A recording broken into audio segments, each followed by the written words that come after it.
So before you have so much exciting news to cover. Thank you for prefacing it before we jumped on our call. And again, I know you have limited time. With respect to the Miami Boat Show, again, $16 million sold. How does that compare to previous, specifically Miami boat shows, and then also after that to Fort Lauderdale, Palm Beach, etc.? It's actually pretty close to being on par. We had some years that weren't as high, but one of the things that happened this year was we went back to the convention center for Right. the last, since 2015, they moved it to Virginia Key, which just from a logistical standpoint really didn't work well for people to visit the show. It was really hard to get in and out of Oh, it's some of the very hard, show. very Yeah, difficult. And I yeah. remember the last time we spoke, you were really excited about it being moved back to the convention center. Yeah, totally stoked. I mean, it's indoor, it's air conditioned. You don't have to worry about weather and rain and any of those conditions. And the boats look amazing under those lights. And the performance of the show from a sales standpoint was great. That I think when you compare it to other shows in the convention center, it's on par, but it's definitely better than Virginia Key, which is the goal was. Fantastic. And I would imagine the plan is to now keep it on going at the convention center, yes? Yeah, for sure. We got a really big footprint. I'd say we probably had one of the, if not the biggest displays in there, with 8 different boats, all the way up to 47 feet, and it was quite the display. We're really proud of it. Amazing. And what was the atmosphere of the show like? It was really positive. I think everybody is going through similar issues with supply chain issues and labor issues, and but we're all finding a way to get through it. And it's funny because a lot of our customers are business owners, and they too are going through the same struggles. A lot of them, are building condos, and they're telling me stories about how they can't get appliances, or they can't get plywood, or they can't get trusses, and and the cost of the materials are all going up. But it seems to be a common theme that the struggle that we're all going through, but we're all figuring out a way to get through it. And with respect to the Miami Boat Show, you have mentioned a number of times at the shows, obviously because you have the opportunity to engage with many current members of the Intrepid Nation, potential new members. You've mentioned a few times that during the show specifically, members of the Intrepid Nation have given you some of your next great concepts, next great Intrepid builds, if you will. Did you take any away from the show? Yeah, for sure. What you're right. You're 100% right.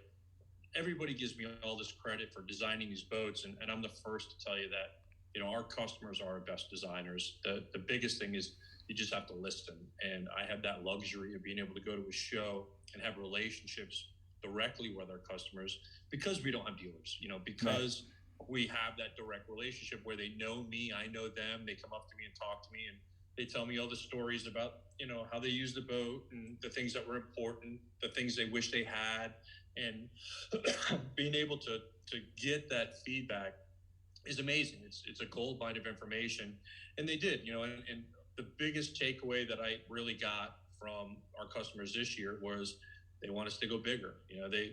I've got Hmm. a group that want us to go to larger boats, and they also want us to be able to, figure out ways to be able to get some of the new Mercury V12 600s on some of our smaller boats, which means being able to modify, add beam to our hulls to be able to support that additional weight of those 600s, which are 1,300 pounds a piece.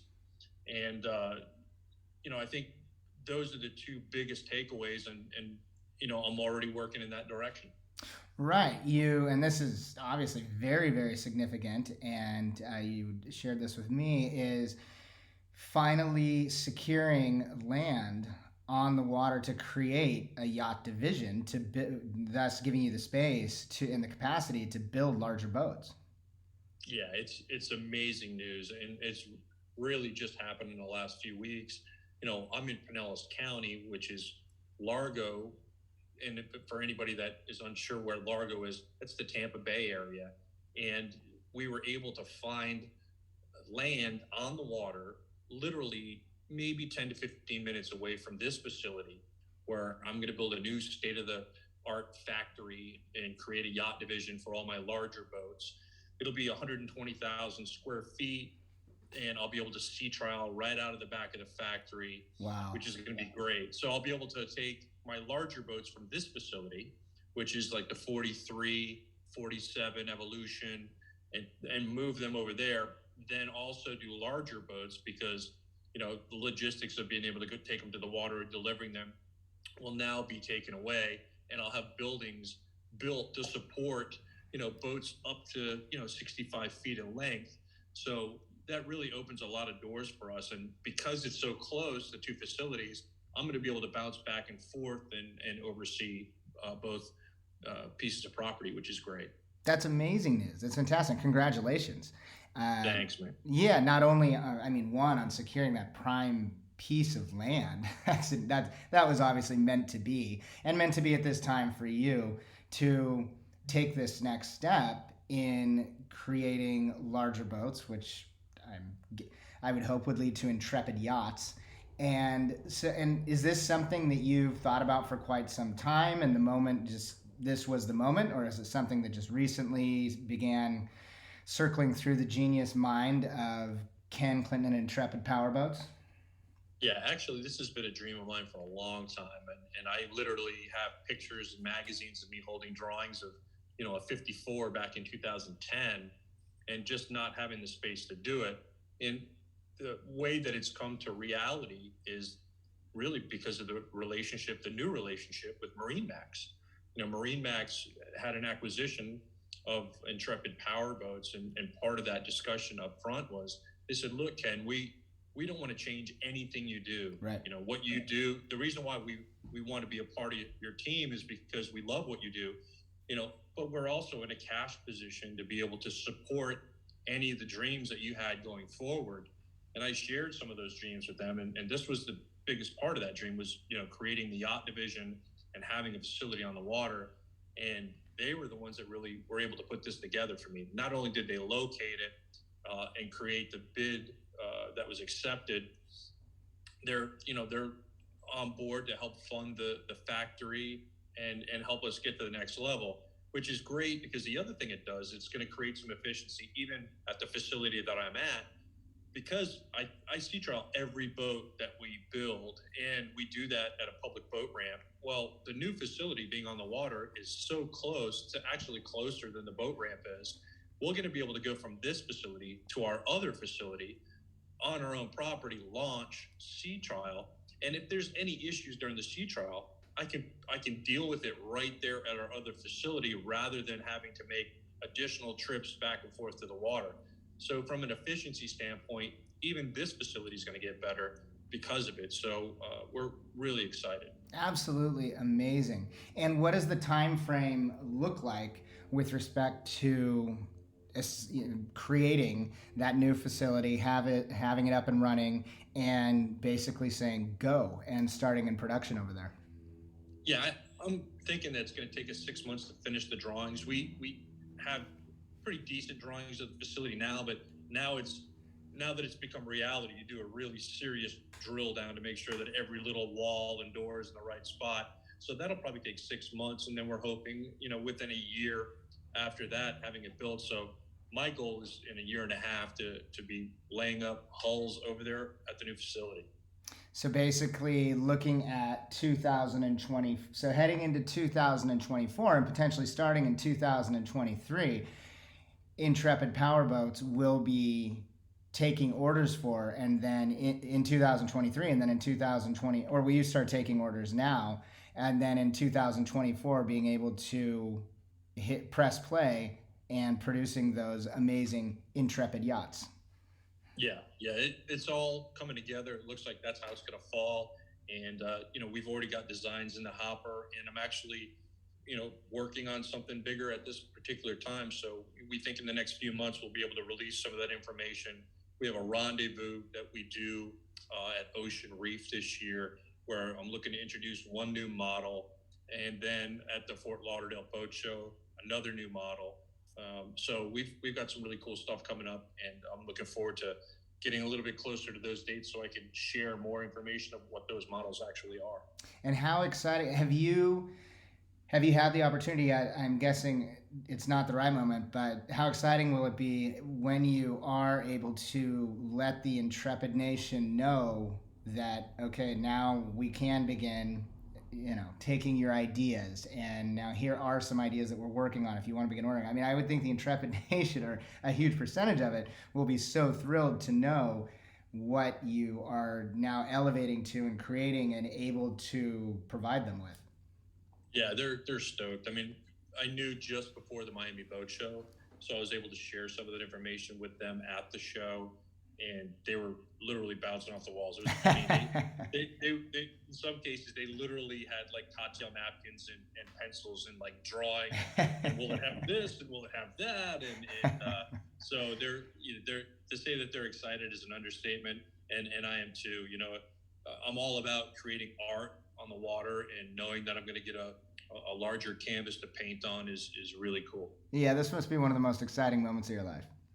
It really is. It's a culmination of many years of hard work, and never being satisfied, and always taking it to the next level. And this is just another step in that direction. And what an amazing moment in time, with in correlation with where the industry's at, right? Yeah. The industry as a whole is very healthy, but one of the things that I preach to my team here all the time is, what we build is not necessary. Nobody needs a boat, and when you build something that nobody needs, in my personal opinion, you better be the best, because it's a very cyclical business, and because there's ups and downs in that business, and you're trying to secure, the livelihood for people with families. If you're the best, the 1% that you build for always has money. And the key is they're able to purchase any boat that they want. And if they are part of the 1% group, they want the best. And that's why it's so important that we're that choice and that we are the best. And that's what's able to carry us through, this cyclical industry that goes up and down when you manufacture something that nobody needs. And they get it. My team gets it. They understand it. They're proud of what they build. And they know that, we're Rolls-Royce of the water. Rolls-Royce of the water. I love that. I have not heard you say that before. That is spot on. I love it. And how exciting, and also, well, inspiring, motivating, and I mean, taking on then the challenge personally, and for the 350 plus that work for you, for the Intrepid Nation, but then this new audience that you'll be speaking to about now, again, elevating Intrepid to the next level, and showing that you can, as you will, create the larger Rolls-Royce versions of Intrepid. It's got to be incredibly, again, inspiring and motivating, and just, not to use the word again, but life-changing. Yeah, if you look at the history, when I was originally doing boats 30 years ago, it was basically a 23, a 26, and a 30. So when you look at that history, and you've looked how we've grown, and I'm to a point now where 18 models and 47 feet with up to quad Mercury 450s on the back running 68 miles an hour.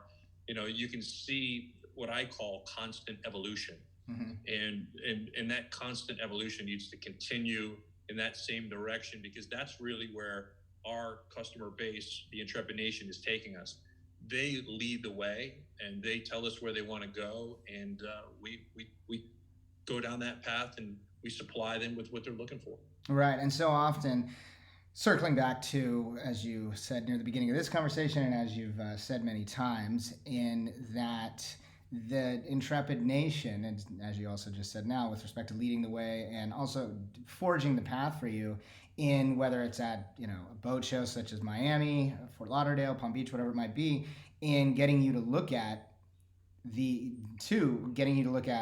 say a brand new Intrepid that you've just created, that is a work of art, is another Rolls-Royce in the water, yet looking at it a different way and doing something that you would not have thought of. Yeah, they're the ones that really, let's face it, they use our boats more than we do. Right. So it's the truth. It's like the shoemaker's kids that have no shoes. It's you're so busy making sure that you supply everybody with what they need that you really don't get those kind of opportunities. And the other part of it is, putting your pride in your back pocket. I've had so many customers tell me that they've been at, brands X, Y, and Z, and the people that they talk to, spent more time trying to tell them what they should have versus listening to what somebody needs. And I think it's more of an ego thing for a lot of other brands. They try to tell everybody, we know what you want. And I sit there and I go, tell me how you use your boat. We do design sessions. It's not like with other brands where you go onto a dealer lot and they go, do you want the red one or do you want the blue one? We sit down with you and we build it for you, and we say, like, what are you into? Do you fish? Do you dive? Do you just cruise? Do you going to hang out at the sandbar? What's important to you and your family, and we cater to that. Right, and thus at its core, one of a kind, one at a time, and literally each and every Intrepid built for exactly what someone wants to do on the water, whether it's in Lake Michigan, whether it's in the Virgin Islands, wherever it might be. And that in itself is just absolutely unparalleled. Yeah, I'll tell you a quick story. I had a president of another boat company that really didn't build boats like we did, so we didn't compete against him. And he said, look, I would love to take a walk through your facility. I said, sure. And I got halfway through the plant tour, and he stopped and he looked at me and he said, how do you even make $1 doing what you do? Like, you're crazy. I see all this custom work and all this hand work and all this labor. He says, I don't even let our customers pick the color of our upholstery. And I looked at him and I said, I let them pick the color of the thread that they want in their upholstery. And he said, you know what, Clinton, you're crazy. That's classic. And 100% true. And 100% true. And so right now, Ken, what is the most, along with obviously everything we've just discussed, which is beyond exciting, what right now is on your drawing board, or what's in production that is the most exciting, next in line to hit the water for a demo that you're working on?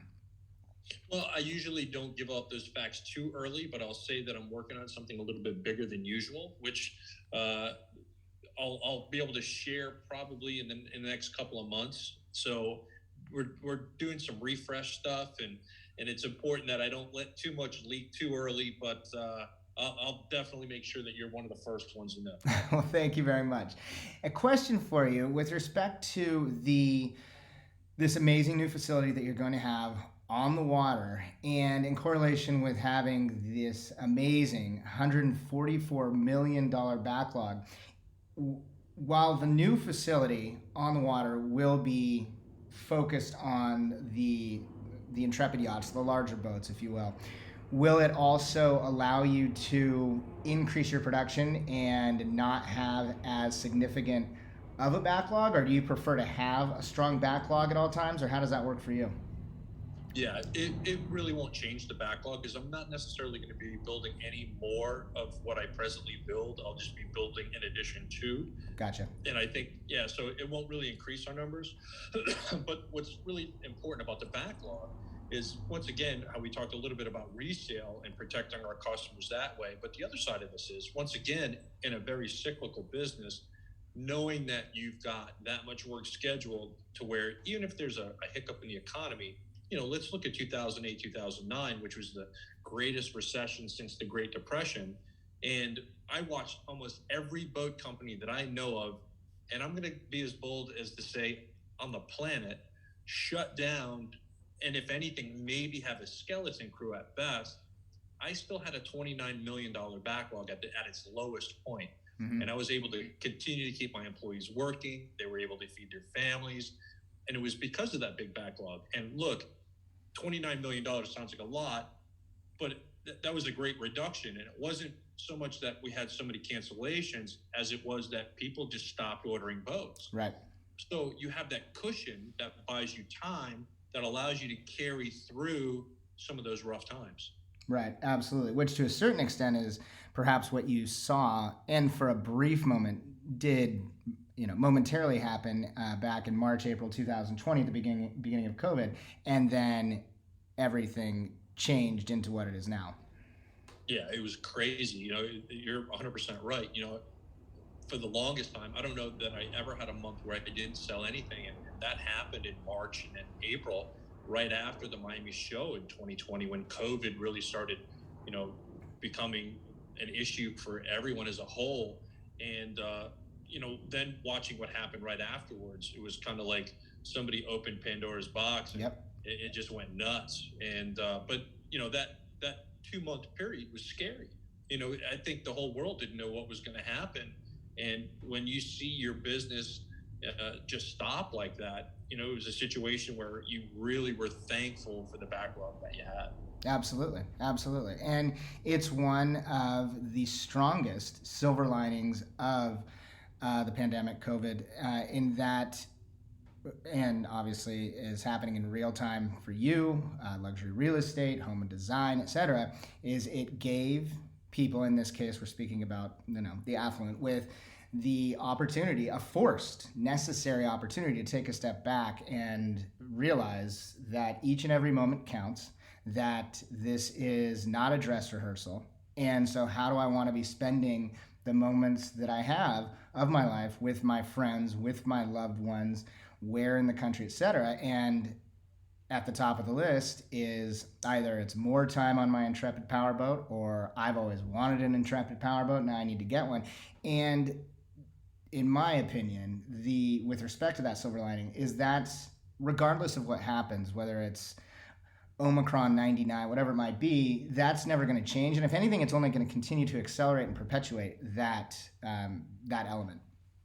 Yeah, I think you nailed it. I think a lot of people during that time, and you look back, and hindsight being 2020 is another situation. But at the time, we didn't know if the world was going to end. I mean, right. I remember, like, you'd go to the grocery store, you brought all your stuff home, you wiped off everything that you bought at the grocery store. I'd stripped all my clothes off in the garage before I'd go in the house. Yeah, it was really crazy because we just didn't know. But the other side of it was it made people realize that life is short and could be shorter than we expect.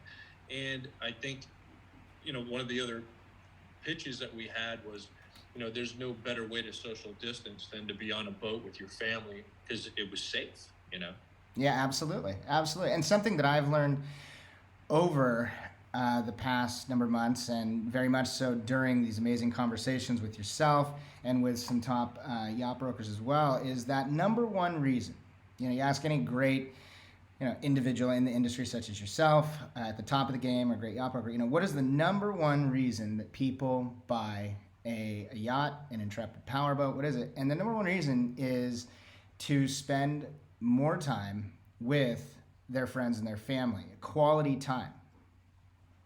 Yeah, 100%. I mean, what better way than to get away from the hustle and bustle, to spend time with your family, especially in this day and age when everybody's on their phones and everybody's on social media, and that seems to consume everybody's life. And it's just so nice to be able to grab your family, get on a boat, and just go for a ride and just chill out, and just to get away from everything.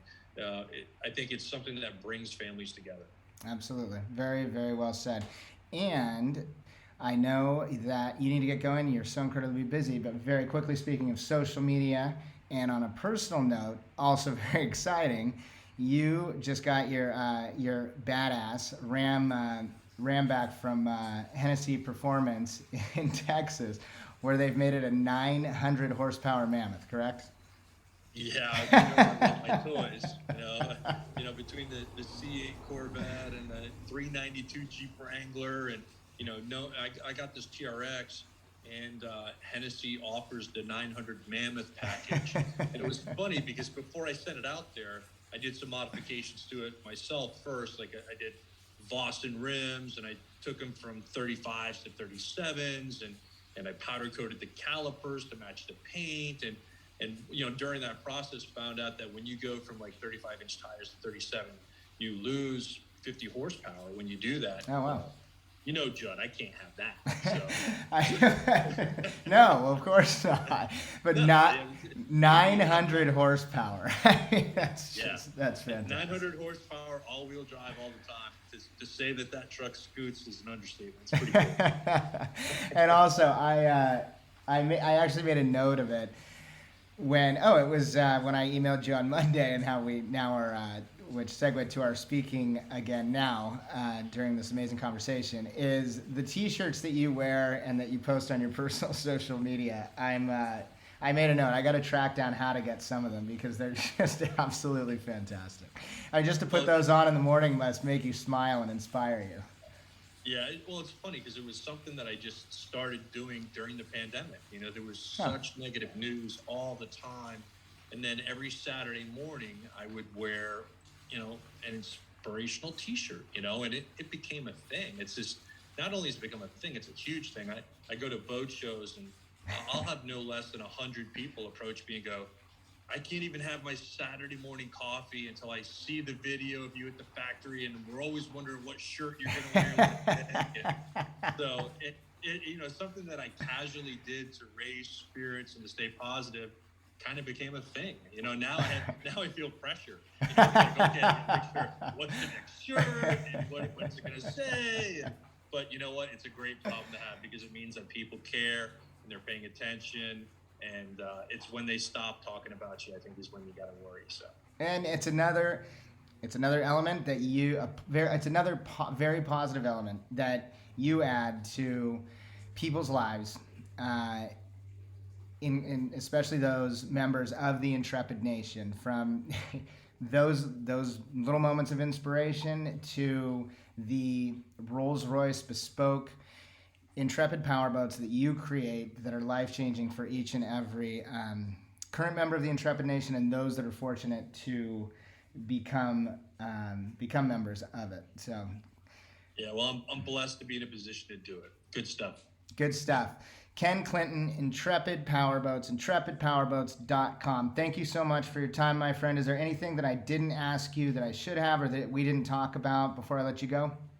No, it's all good, man. I appreciate you reaching out, and look forward to when we talk again, brother. Ken, have a great rest of your day. Have a great weekend. And again, congratulations on everything. Thanks, man. Take care of yourself, Judd. Take care, Ken. Bye.